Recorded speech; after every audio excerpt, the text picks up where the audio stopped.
Bonjour et bienvenue sur Charging Station pour un nouveau grand essai électrisant, celui du Lexus UX 300e, 100% électrique.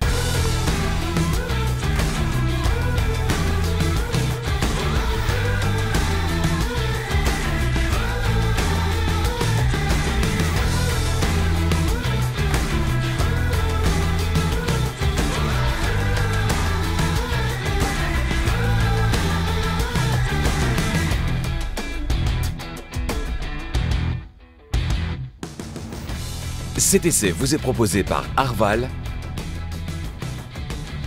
solution de leasing pour professionnels et particuliers.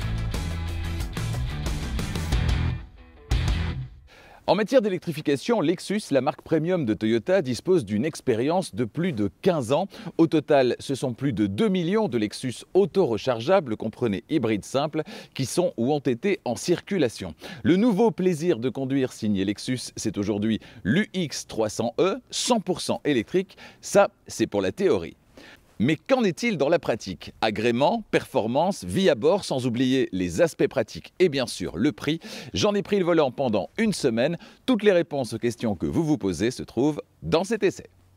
Mais avant de démarrer cet essai, je vous invite, comme à chaque fois, à vous abonner à Charging Station et à activer la clochette des notifications pour être prévenu dès qu'une nouvelle vidéo électrisante est disponible. Dans 2 semaines, on a rendez-vous chez Mercedes avec un essai exceptionnel, celui de la très luxueuse Mercedes Classe S 580e. C'est la version hybride rechargeable. D'autres essais tout aussi électrisants durant les semaines suivantes. Je vous en reparle tout à l'heure avant la fin de cet essai et je vous expliquerai également comment faire pour devenir membre de Charging Station et bénéficier d'une foule d'avantages. Extérieurement, vous serez d'accord avec moi pour dire qu'on est bien dans les codes japonais au niveau du design de ce Lexus UX 300e avec des lignes taillées au sabre qui sont toujours aussi nombreuses, mais franchement, l'ensemble ne manque pas d'élégance. Elle est plutôt chouette à regarder cette voiture. Cette voiture qui mesure 4,50 m de long, 1,84 m de large. Avec les rétroviseurs déployés, ce sera 2,08 m et puis 1,55 m de haut. Alors pour vous donner une idée des proportions, eh bien c'est 7 cm plus long qu'un Volvo XC40, mais 10 cm plus bas que ce même Volvo XC40. Et vous, que pensez-vous des lignes extérieures, de l'allure de ce Lexus UX 300e? Eh bien, dites-le moi dans les commentaires.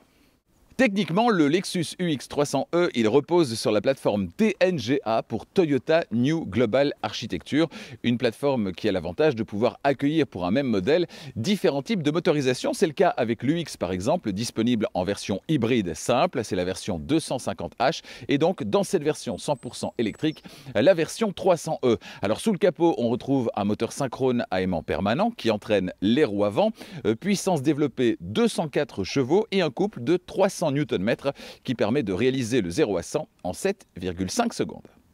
Pour alimenter son moteur électrique, ce UX 300e dispose d'une batterie haute tension d'une capacité de 54,35 kWh, c'est précis, batterie située sous la banquette arrière et dans le plancher de la voiture entre les 4 roues.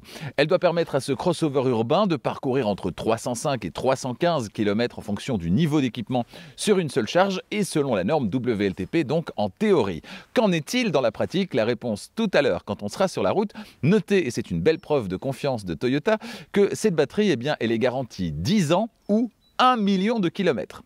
Pas mal.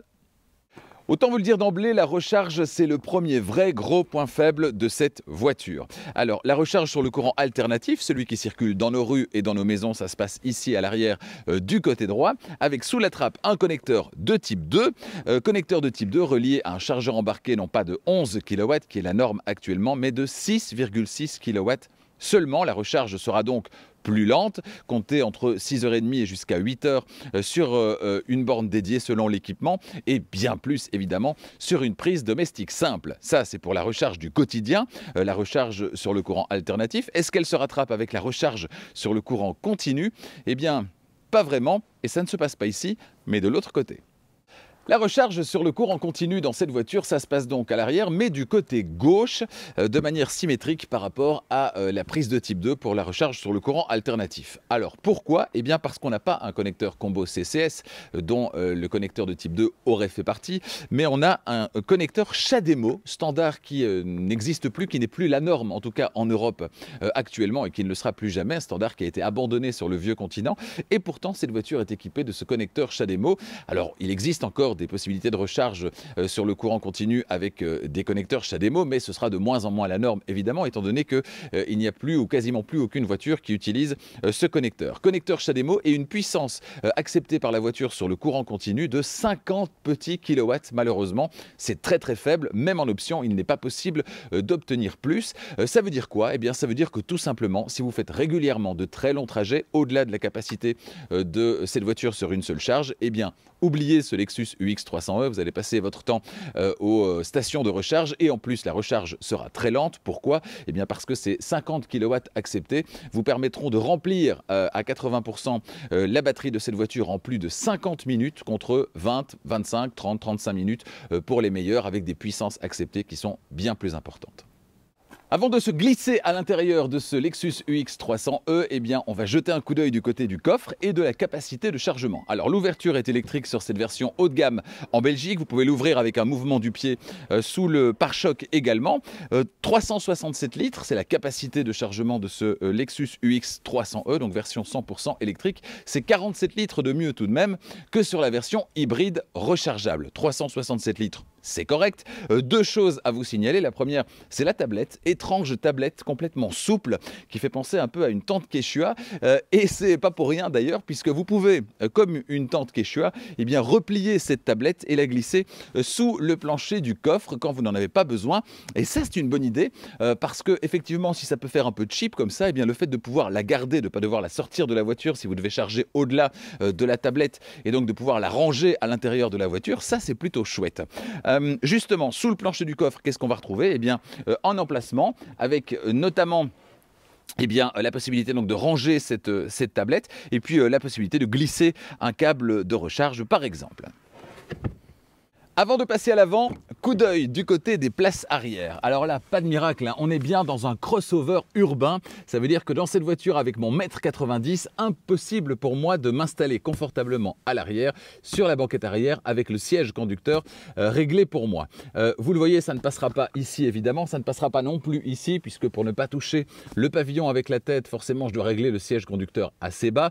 Et donc, la position de conduite à l'avant, elle est tout à fait satisfaisante. Mais du coup, à l'arrière, pour moi, pour 1m90, c'est juste impossible. C'est pas uniquement dans cette voiture, hein, tous les crossovers urbains avec le siège avant réglé comme pour moi, c'est relativement compliqué à l'arrière. D'où l'intérêt de laisser la place à quelqu'un d'autre. Zoé, 1m78 et le siège avant réglé comme pour elle, qu'est-ce que ça donne? La réponse maintenant. À l'arrière, avec mon 1m78 et le siège avant réglé comme pour moi, j'ai de la place pour les jambes et pour la tête. Au niveau de l'équipement à l'arrière de cette voiture, on aura par place arrière principale une prise USB-A et une commande de siège chauffant. La personne assise au milieu sera, comme dans beaucoup de voitures, la personne la moins bien installée à cause du tunnel de transmission qu'on retrouve ici. Et petite anecdote supplémentaire, on retrouve une pochette à l'arrière du siège passager, mais pas à l'arrière du siège conducteur. On ne sait pas pourquoi. Bienvenue à bord de ce Lexus UX300e et quand on s'installe au volant de cette voiture, eh bien on retrouve immédiatement l'esprit japonais que certains adorent et qu'on retrouve aussi chez Toyota bien sûr, mais également chez Honda ou chez Mazda par exemple. On est dans une certaine tradition dans cette voiture, un certain classicisme japonais. Il y a le revêtement de la planche de bord qui évoque le papier washi des portes coulissantes japonais. On a cette horloge à aiguille, on a ce volant en cuir cousu main repris de la berline LS qui est très moelleux.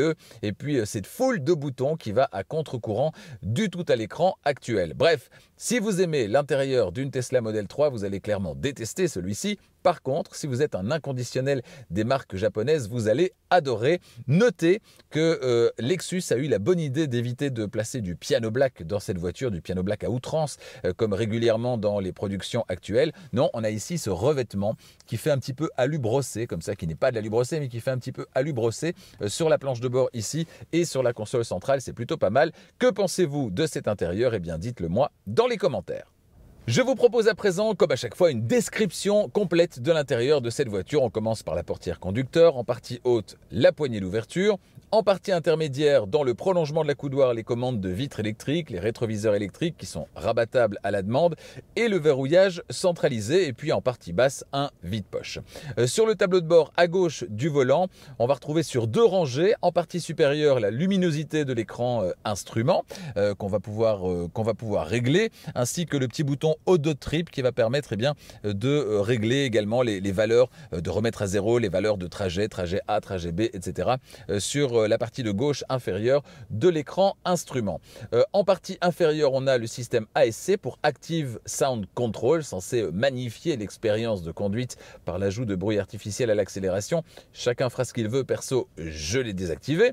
L'activation, désactivation de l'affichage tête haute ensuite, et puis l'appel de la vue 360 degrés périphérique. Plus bas, on retrouve encore l'ouverture du capot ainsi que la commande d'ouverture-fermeture électrique du coffre.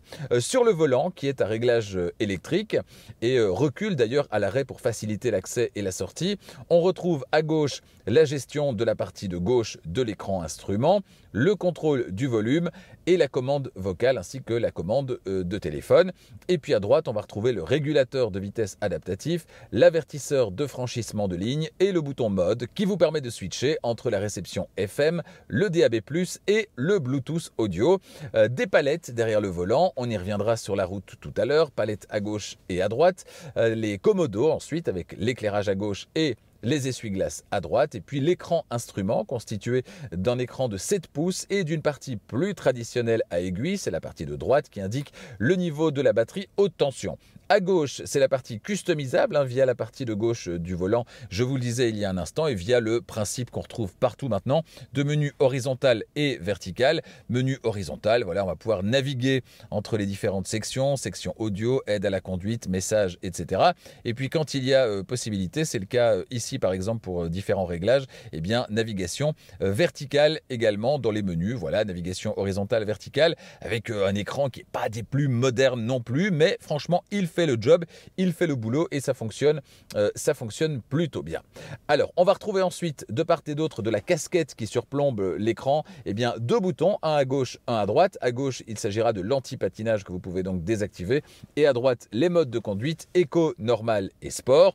Alors sans surprise, le mode normal par défaut, c'est celui qui va proposer le meilleur compromis entre autonomie et agrément de conduite. On a ensuite le mode éco qui va augmenter l'autonomie en réduisant les performances, en dégradant un peu les performances. Et puis le mode sport évidemment, dans lequel vous aurez toute la puissance disponible au détriment évidemment de la consommation. À travers le pare-brise, on a droit donc à un affichage tête haute qui est bien lisible, qui reprend les données de conduite, les aides à la conduite et l'indicateur de puissance et du récupération d'énergie.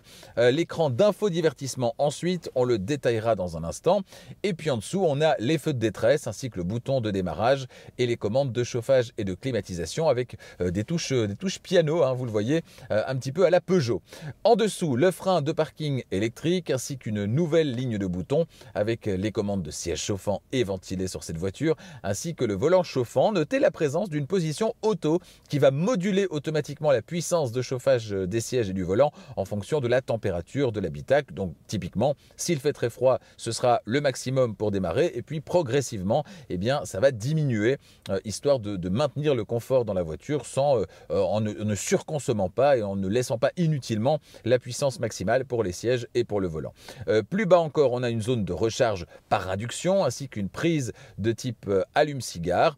Ensuite, le double porte-gobelet, le bouton Hold à gauche du sélecteur de vitesse et puis à droite du sélecteur de vitesse, la zone tactile de commande de l'écran d'infodivertissement qui n'est pas la solution la plus efficace. Et de loin, c'est très fastidieux, il faut vraiment porter beaucoup d'attention à ce qu'on fait, franchement, c'est pas génial. Ce qui vient sauver un petit peu l'ergonomie, c'est cette zone idéalement placée au bout de la coudoir centrale et qui permet de commander la partie audio. On glisse simplement les doigts tout autour, les commandes tombent naturellement sous la main, en tout cas à cet endroit-là. C'est pas le cas du pavé, mais c'est le cas à cet endroit-là. Et puis autre bon point, la coudoir centrale qui en plus d'être confortable, s'ouvre sur son plus grand côté et dans les deux sens. Bien vu, il renferme 2 prises USB-A et une connexion mini jack audio. Cet écran d'infodivertissement, il n'est donc pas tactile et pour cause, hein, franchement il est tellement placé loin du conducteur qu'on aurait du mal à le toucher, ce serait pas très safe pour la conduite. Pas tactile et donc commandable uniquement via ce pavé en fait qu'on va retrouver à droite du sélecteur de vitesse. Et c'est là que ça se complique parce que franchement ce petit pavé, voilà, il vous permet d'aller d'un menu à l'autre, hein, d'un point à l'autre sur l'écran et c'est franchement un petit peu fastidieux. Ça donne pas envie en fait d'utiliser cet écran d'infodivertissement. Vous vous dites tiens comment je dois aller dans tel ou tel menu. Alors il y a bien un petit bouton menu hein, autour du pavé. Voilà, vous vous retrouvez dans un menu mais vous devez utiliser donc cette fonction tactile du pavé pour aller là où vous voulez aller. Donc destination, vous pouvez rechercher une destination, aller dans favoris récents ou définir une adresse domicile. Pour l'audio FM, DAB, on l'a vu ou encore le Bluetooth, le téléphone, les applications, l'affichage également, configuration de l'affichage et puis la gestion de la climatisation. Si je pousse sur le bouton, voilà, je me retrouve évidemment dans le menu sélectionné. J'ai quand même une touche physique, la touche retour, voilà, mais qui m'amène du coup sur la navigation. C'est un petit peu étrange. Encore une fois sur la touche retour, là, il ne se passe plus rien. Comment faire? On rappuie sur la touche menu.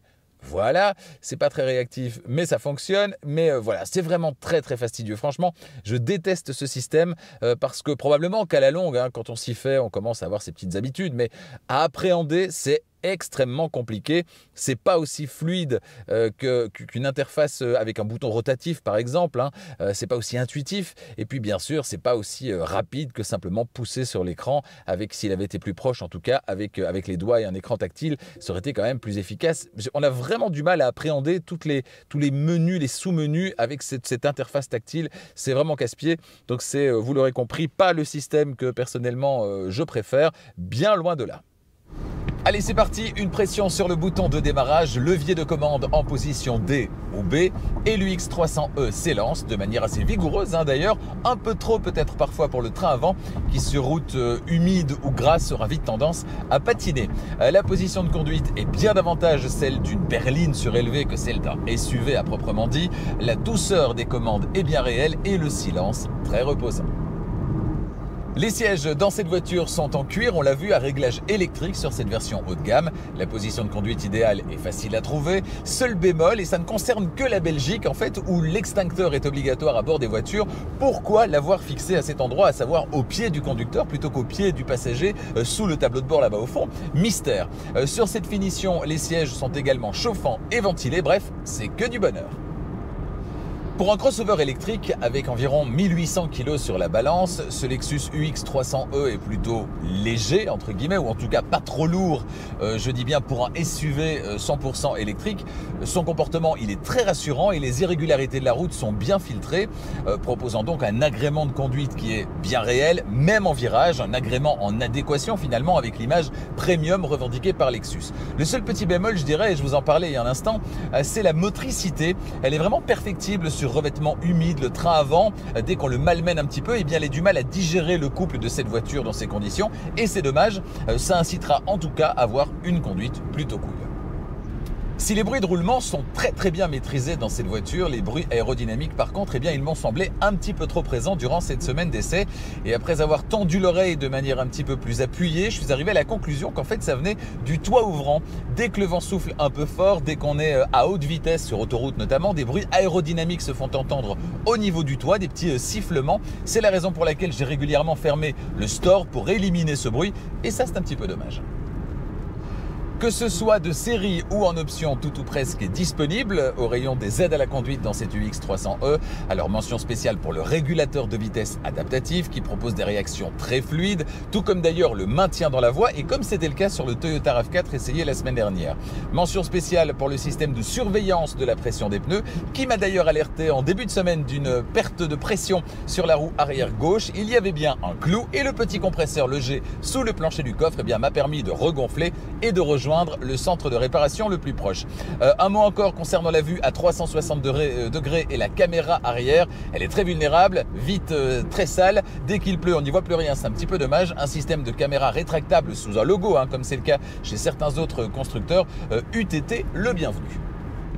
10,40 m, c'est le diamètre de braquage du Lexus UX 300e et c'est donc une très bonne valeur qui va rendre ce crossover urbain très agréable à manœuvrer en ville, son terrain de prédilection. 10,40 m, c'est 20 cm seulement de plus qu'une Volkswagen ID3 qui elle est la référence, n'a pas de moteur à l'avant donc c'est plus facile pour elle. Ici le moteur il est à l'avant et pourtant 20 cm de plus seulement que la Volkswagen ID3, 10,40 m, c'est vraiment pas mal. Le freinage sur cette voiture, il est plutôt facile à doser, c'est une bonne nouvelle. L'attaque de la pédale, elle est toujours trop molle, comme sur toutes les voitures hybrides rechargeables et 100% électriques, toutes les voitures qui récupèrent l'énergie, mais il n'empêche que c'est relativement agréable. En cas de besoin, le freinage ne manque pas de mordant. Si vous enfoncez la pédale, rien à signaler sur ce point.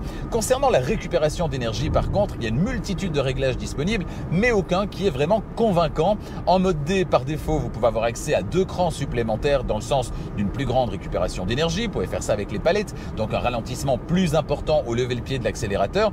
Malheureusement, ces 3 niveaux globalement sont très peu différenciés et globalement assez faibles.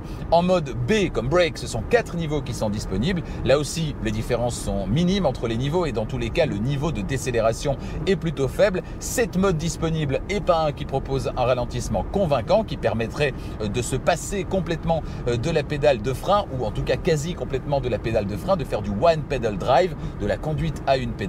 Bon, c'est vraiment dommage. Cette voiture d'essai en matière d'éclairage, eh bien, elle est équipée des meilleurs phares disponibles dans la gamme, à savoir les triple LED adaptatifs. Alors ça veut dire quoi? Adaptatif, vous savez, ça veut dire que cette voiture, eh bien, forcément, l'allumage des phares, il est automatique, ça semble évident, et c'est le cas sur les autres aussi. Mais en plus de ça, vous avez les phares adaptatifs automatiques, à savoir que vous pouvez laisser les phares en mode automatique en permanence, vous ne touchez plus à rien et la voiture se charge de tout, à savoir de rouler quasiment en permanence avec les pleins phares et la voiture se chargera d'éteindre une partie du faisceau correspondant à la voiture que vous suivez ou à la voiture que vous croisez, ceci pour ne pas éblouir les autres conducteurs. Vous avez donc en permanence et sans rien faire le meilleur éclairage possible. Avant de passer à la conclusion de cet essai, je vous propose de faire un petit point sur ce qui vous intéresse, à savoir la consommation réelle de cette voiture et l'autonomie donc réelle de cette voiture avec une seule charge. On rappelle que l'autonomie selon la norme WLTP, donc en théorie avec cette voiture, elle est de 305 à 315 km. Alors c'est pas gigantesque, mais on rappelle que cette voiture elle est destinée à faire de l'urbain et du périurbain. C'est un crossover urbain, c'est pas une grande routière. Donc voilà, tout étant remis dans son contexte, eh bien on peut considérer que 305 à 315, en théorie en tout cas, c'est largement suffisant. Qu'en est-il dans la vraie vie? Cette semaine, j'ai parcouru eh bien 546 km au moment où je vous parle, 546 km et j'ai une moyenne de consommation que je trouve assez élevée quand même. Alors il a fait froid, ok, il a fait entre 4 et 8 degrés durant cette semaine. Bon, c'est pas non plus le grand gel, hein, mais entre 4 et 8 degrés, bon, c'est relativement froid. Effectivement, pour une voiture électrique, elle n'aime jamais ça. Mais j'ai quand même une consommation moyenne de 24,8 kWh. Compte tenu du fait que cette voiture, elle est quand même mieux profilée qu'un RAV4, par exemple, 24,8 kWh, je trouve ça quand même assez élevé, même si j'ai effectivement 70% d'autoroute dans mes trajets du quotidien. Ça veut dire quoi concrètement? Ça veut dire que avec une seule charge, dans mes conditions, donc avec 70% de trajets sur autoroute, eh bien on va arriver à 200 km à peu près, un petit peu plus de 200 km à parcourir avec une seule charge. Si évidemment vous évitez l'autoroute, eh bien forcément vous allez en faire peut-être 250 et vous rapprochez peut-être des 300, en tout cas 250 sans problème. Si par contre vous êtes d'une seule traite sur l'autoroute, donc 100% d'autoroute, là vous n'arriverez a priori pas à 200, en tout cas pas avec ces conditions météorologiques. Voilà. A priori, c'est des bonnes valeurs, hein. C'est une voiture qui fait de l'urbain, du périurbain. Pour faire déjà 200 km en urbain ou en périurbain, il faut déjà y aller. Donc voilà, il faut la prendre pour ce qu'elle est. En fait, c'est un crossover urbain avec lequel, forcément, si on lie ça en plus à la recharge qui n'est pas exceptionnelle, à la vitesse de recharge qui n'est pas exceptionnelle, clairement, c'est pas la voiture avec laquelle vous allez traverser le pays. Avant de passer à la conclusion, parlons du prix de ce Lexus UX 300e, disponible en Belgique en finition de base à partir de 53 100 €. Cette voiture que vous avez sous les yeux, eh bien, c'est une finition haut de gamme. On est à l'autre bout de la grille tarifaire. Comptez plus de 11 000 € de plus que le prix de base, puisque cette voiture est facturée eh bien, 64 700 €. Alors, 64 700 €, mais notez que c'est une bonne nouvelle. Ce n'est pas la liste des options qui va faire exploser votre facture, puisque bien, 2 options principalement sont disponibles, en plus des accessoires que vous pouvez rajouter, à savoir la peinture métallisée et le toit ouvrant pour respectivement 790 et 920 €. En France, 3 niveaux de finition sont proposés, PAC, luxe et exécutive. Ils sont proposés à respectivement 49 990 €, 54 990 € et 61 990 €. Rendez-vous sur le configurateur en ligne de votre site Lexus National pour configurer votre UX 300e et déterminer votre prix. Comme toutes les voitures électriques, ce Lexus UX 300e sera particulièrement intéressant comme voiture de société pour les entreprises et les indépendants en raison des mesures fiscales avantageuses qui sont prises en Belgique, en France et dans pas mal d'autres pays.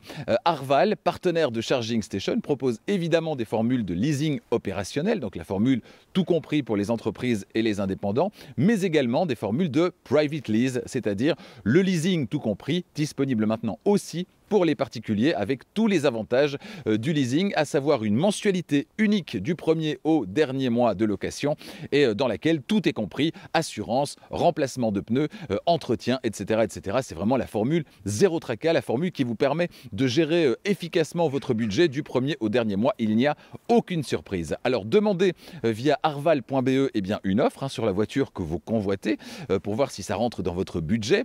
C'est le cas également si vous convoitez cette voiture en voiture de société, que vous soyez indépendant ou en entreprise. Et puis n'hésitez pas, si vous êtes dans l'Hexagone, là aussi des formules existent, un petit peu différentes mais tout aussi avantageuses. Ça se passe là-bas sur arval.fr.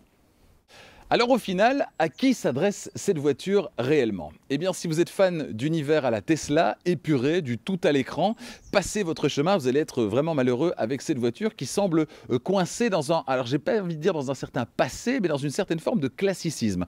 Du classicisme à la japonaise où tout est à sa place, où il y a une fonction pour chaque bouton. On est dans une certaine forme de classicisme donc qui vous plaira si vous êtes fan des productions japonaises, celles de Lexus, de Toyota, de Honda ou encore de Mazda. On retrouve à chaque fois cet univers japonisant que certains adorent et une fois qu'on y a goûté et qu'on l'adore, eh bien on est heureux de le retrouver. J'ai eu il y a quelques années une Honda et je peux vous dire que quand je suis rentré dans cette voiture qui est pourtant une Lexus, une marque concurrente mais japonaise également, eh bien j'ai retrouvé, ne fût-ce qu'au niveau de l'odeur des matériaux, j'ai retrouvé cette ambiance que j'avais dans cette fameuse Honda et je peux vous dire que ça date pas d'hier, c'était il y a un sacré nombre d'années et pourtant voilà, j'ai quand même ce souvenir de cette odeur, de cet univers que j'ai retrouvé donc dans cette Lexus. Donc si vous êtes fan, forcément cette voiture elle est pour vous, fan d'intérieur épuré à la Tesla, passez votre chemin. Au niveau des performances, elles sont tout à fait satisfaisantes, en conduite cool évidemment. Cette voiture, on l'a vu notamment en raison de sa motricité perfectible à certains moments, n'est pas une voiture sportive, bien sûr, c'est une voiture qui est dynamique, qui vous propose de chouettes accélérations, mais c'est pas une voiture sportive. Donc en conduite cool, elle vous donnera entière satisfaction. Si vous aimez la bousculer un petit peu, c'est pas celle-ci non plus que vous allez choisir. Au niveau de la recharge, il faudra vous contenter des 200-250 km réels au quotidien. Si c'est le cas pour vous, si vous faites 10, 20, 30 km par jour, rarement des longs trajets, que vous l'utilisez comme deuxième voiture par exemple, pas de problème, comme première voiture également, si vous roulez peu, il n'y a pas de problème non plus. Si par contre vous êtes toute la journée sur la route et que vous rechargez régulièrement, là avec cette voiture forcément vous allez recharger plus lentement, donc ça ne va pas être très très chouette non plus. Donc si vous rechargez chez vous, tranquillement, avec la prise de type 2 sur le courant alternatif et que ça vous convient, c'est 200-250 km, génial. Si par contre vous avez recours régulièrement à la recharge sur le courant continu grâce au connecteur CHAdeMO, là vous allez un petit peu pester en voyant les autres recharger beaucoup plus vite que vous. En d'autres mots, cette voiture, eh bien, peu de kilomètres, vous faites jusqu'à 200 km par jour, 200-250, pas plus, prévoyez quand même une petite marge, pas de problème pour vous. Cette voiture, au niveau des performances, tout à fait satisfaisante en conduite cool, et cette voiture en plus, avec son intérieur bien fini, son intérieur très japonais, eh bien, va ravir les amateurs de la marque et certainement ceux qui sont contre le tout à l'écran. A bientôt sur Charging Station pour d'autres essais électrisants. Je vous le disais, dans 2 semaines, on sera en Allemagne chez Mercedes avec la Mercedes Classe S 580e, voiture très luxueuse évidemment. On sera 1 semaine plus tard toujours en Allemagne chez BMW cette fois avec l'essai de la BMW iX, un SUV très original à l'extérieur mais pas dénué d'intérêt avec plein de solutions innovantes. On découvrira ensemble d'autres essais tout aussi électrisants durant les semaines suivantes. Citons en vrac le MG projet Marvel Air 100% électrique, la version avec un seul moteur de la Polestar 2 et bien d'autres encore. Pour toutes ces bonnes raisons, activez la cloche des notifications, abonnez-vous à Charging Station évidemment, et puis si vous voulez soutenir la chaîne et bénéficier d'une foule d'avantages, eh bien n'hésitez pas à ce moment-là à cliquer sur le bouton rejoindre. À partir de la page web YouTube, c'est plus facile, donc cliquez en haut sur le bouton rejoindre et bénéficier d'une foule d'avantages, parmi lesquels mes conseils évidemment, moi qui ai essayé en 3 ans près de 100 voitures électriques et hybrides rechargeables. Alors mes conseils, mais pas que, vous aurez également la possibilité, et c'est important et très chouette d'ailleurs, eh bien de pouvoir visionner les essais dès qu'ils sont mis en ligne, donc sans attendre le dimanche à 18 h et la diffusion pour tout le monde, soit avec parfois près d'une semaine d'avance donc sur la diffusion du dimanche à 18 h. Merci en tout cas de votre soutien, de votre fidélité et à bientôt.